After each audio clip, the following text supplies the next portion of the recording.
औरत का वह कौन सा अंग बेशर्म होकर दबाने या चूसने से अचानक अपार धन की प्राप्ति होती है। लोग औरत का कौन सा अंग दबा और चूस कर अमीर बन जाते हैं।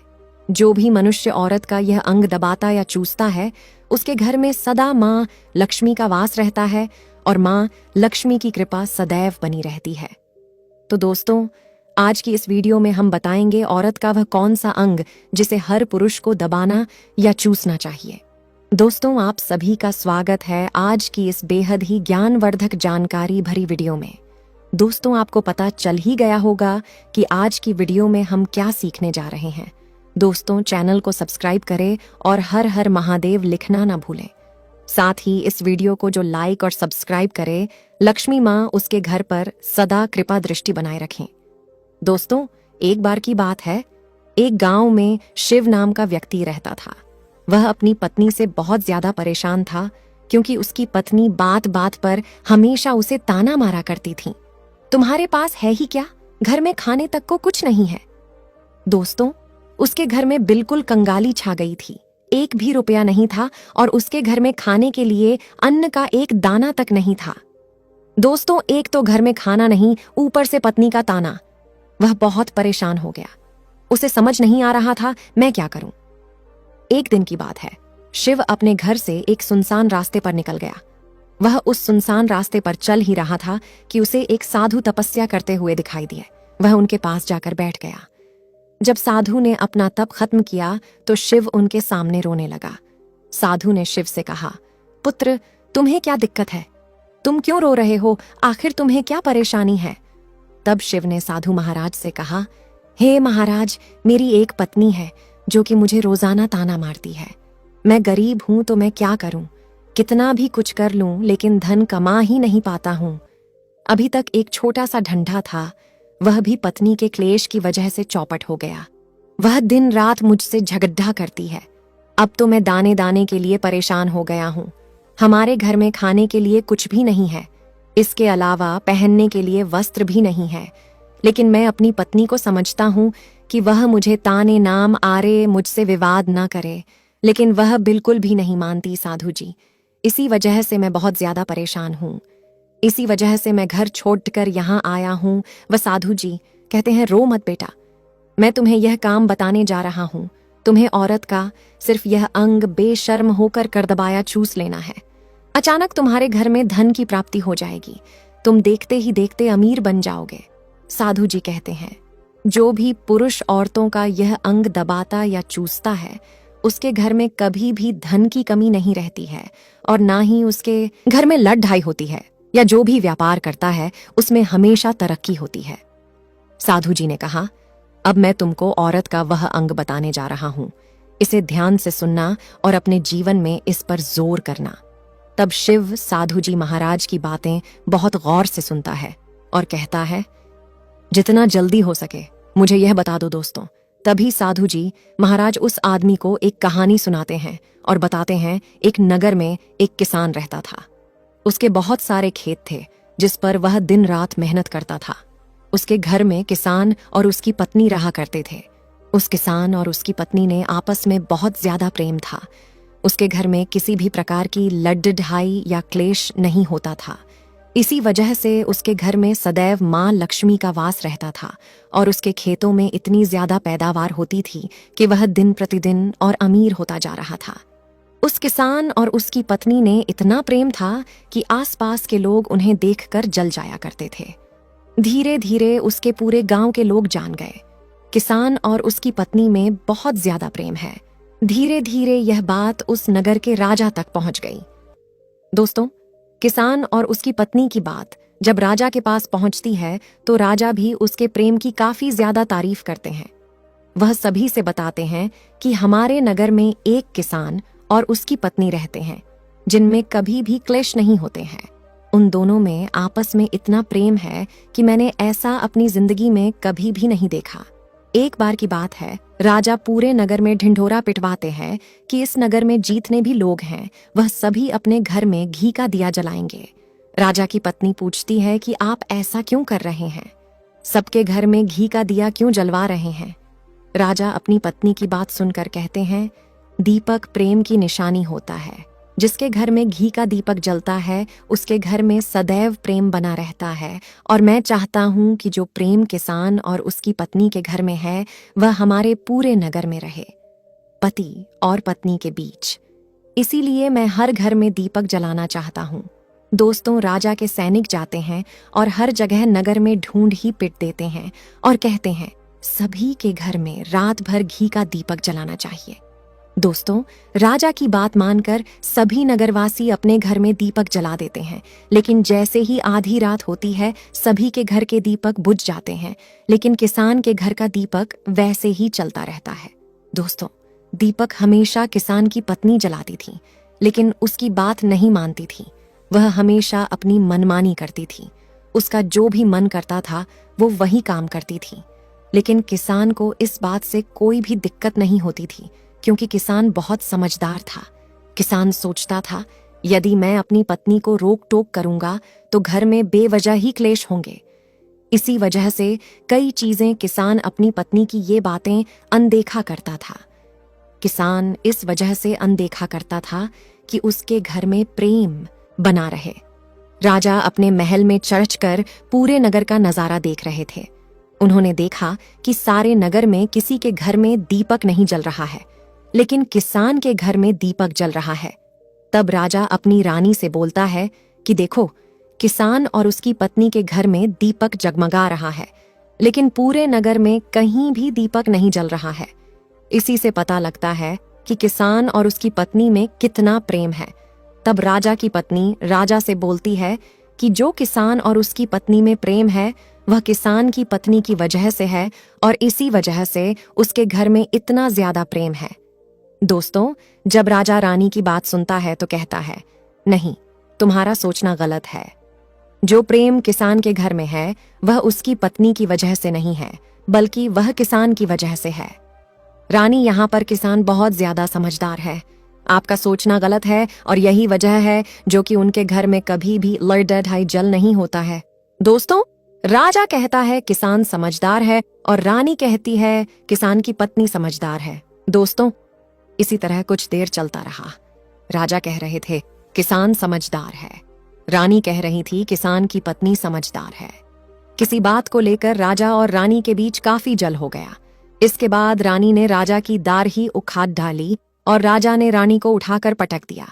इसके बाद राजा कहता है, हम लोगों को जल करने की जरूरत नहीं है, क्यों ना हम किसान और उसकी पत्नी की परीक्षा ले लें। सारा दूध का दूध और पानी का पानी हो जाएगा। लड़ाई करने के बाद इस बात पर राजा और रानी दोनों सहमत हो गए और दोनों की परीक्षा लेने के लिए तैयार हो जाते हैं।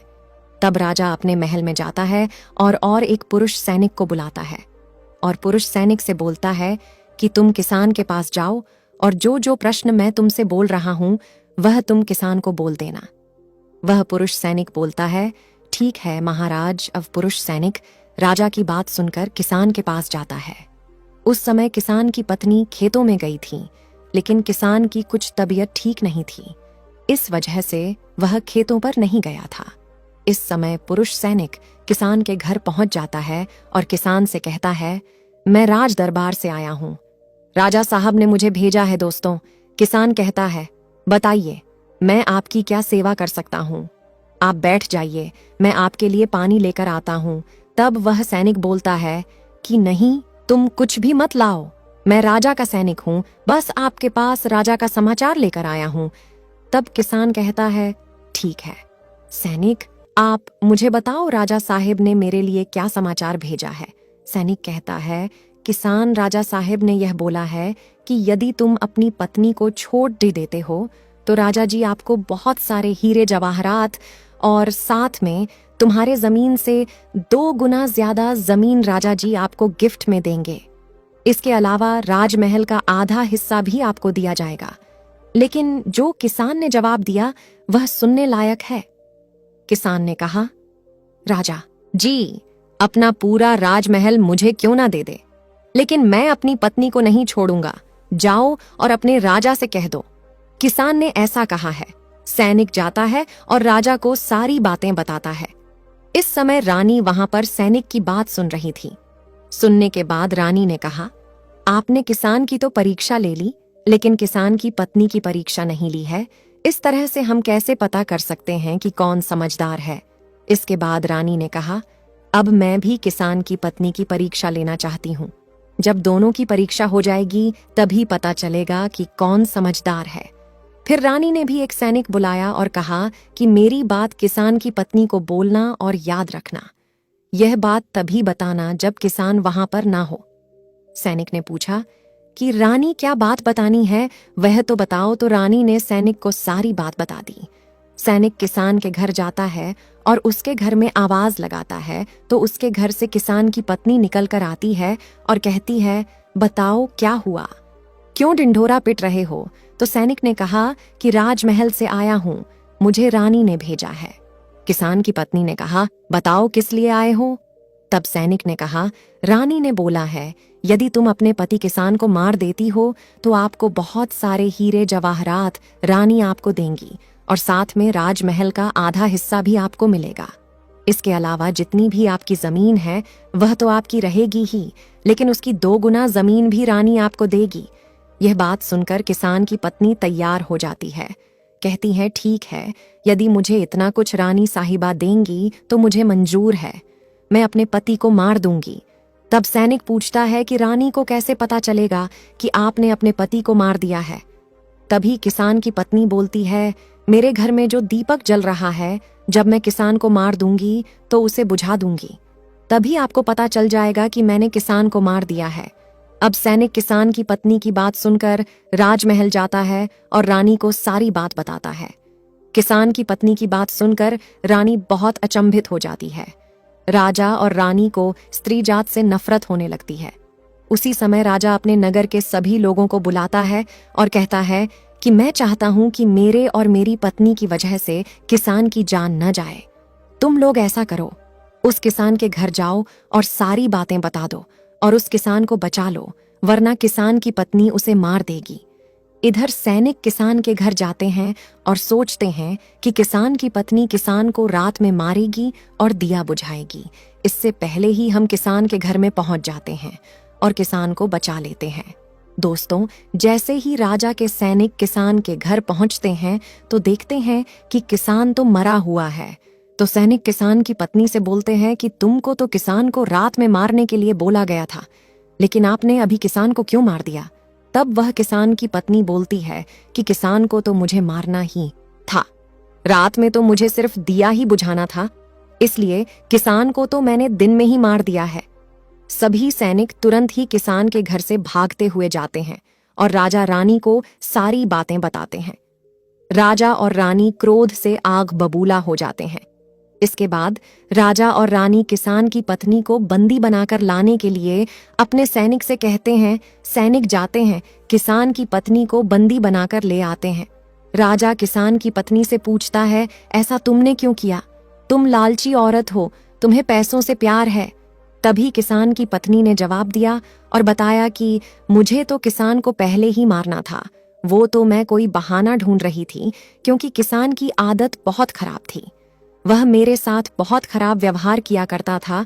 तो राजा ने कहा, ऐसा क्या करता था? किसान की पत्नी ने जवाब दिया, वह मेरे नाक का ऊपरी हिस्सा अपनी उंगली से हमेशा दबाया करते थे। इसके अलावा किसान एक काम और मेरे साथ करता था, वह किसान मेरे कान का पिछला हिस्सा अक्सर अपनी जीभ से स्पर्श किया करता था। राजा ने पूछा, ये बताओ, जब आप लोग गरीब थे तब क्या किसान आपके साथ ये काम करता था? तो किसान की पत्नी बोलती है, नहीं महाराज, तब ऐसा नहीं करता था। तब राजा ने कहा, मैं समझ गया कि किसान ऐसा क्यों करता था। उसी समय साधु जी ने शिव से पूछा, तुम्हें कुछ समझ में आया? औरत का कौन सा अंग दबाने तथा छूसने से लोगों को अचानक धन की प्राप्ति होती है? तो शिव ने कहा है, साधु जी, मुझे अभी समझ में नहीं आया। तभी साधु जी कहते हैं, अगर अभी समझ नहीं आया तो मैं फिर से आपको बताता हूं। किसान अपनी पत्नी के साथ पहला काम करता था, वह है उसके नाक के ऊपरी हिस्से को अपने उंगली से दबाता था। तो जीस भी, मनुष्य के घर में पैसों की किल्लत है, उसे अपनी उंगली से औरत के नाक के ऊपरी हिस्से को जरूर दबाना चाहिए। दोस्तों, औरत के नाक के ऊपरी हिस्से को बहुत शुभ माना जाता है। इसी वजह से जो ये काम करता है वह हमेशा धनवान पुरुष बन जाता है। दूसरा काम है, जो भी पुरुष औरत के कान का पिछला हिस्सा अपने जीभ से स्पर्श करता है, उसके किस्मत के द्वार खुल जाते हैं। उसे अचानक धन की प्राप्ति होती है। ऐसा इसलिए होता है क्योंकि औरत के कान के पिछले हिस्से में माता लक्ष्मी का वास होता है। जब आप ऐसा करते हैं तो माता लक्ष्मी आपसे प्रसन्न हो जाती है और आपको अपार धन देती है। और आपने एक बात तो जरूर सुनी होगी, औरतें माता लक्ष्मी का रूप मानी जाती है। इसी वजह है इस संसार में जो भी मनुष्य या दो पवित्र काम करता है, उसका घर धन से भर जाता है, जो कि इस कहानी में किसान भी अपनी पत्नी के साथ करता था। लेकिन आप जब भी ऐसा काम करें, तब आपको अपनी पत्नी को पूरी बात बता देनी चाहिए, अन्यथा आपके जीवन में इसी तरह अनर्थ भी हो सकता है। दोस्तों, आज का ज्ञानवर्धक वीडियो कैसा लगा कमेंट करके जरूर बताएं और हाँ, कमेंट में हर हर महादेव लिखना ना भूलें। धन्यवाद।